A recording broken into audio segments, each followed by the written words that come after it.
Përshëndetje, sot do të përgatisim salam shtëpie me gjel deti.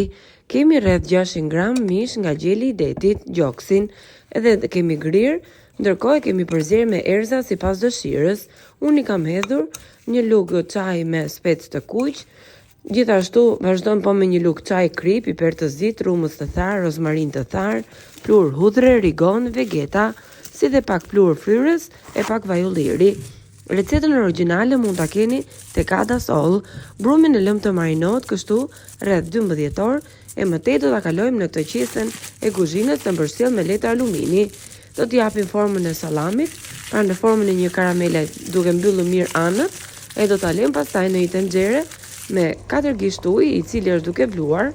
Do ta vendosim brenda, do ta kthejmë çdo 40 minuta nga secila anë. Në një tigan ndërkohë do të hedhim pak vaj ulliri, pak gjalp, e sallami që është ftohur pak, do t'i japim një aromë apo një tymosje të lehtë, ashtu si sallamet që blejmë, por ky do të jetë një sallam i shëndetshëm dhe plot aromë, një sallam shtëpie.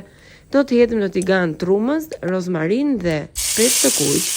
I kalojmë nga të gjitha anët duke rrotulluar mirë, që do të mos të plotësisht me temperaturë të ulët. E pasi është gati, do ta lëmë të ftohet e më pas do ta presim. Si ju duket kjo recetë? Lini komentin tuaj më poshtë.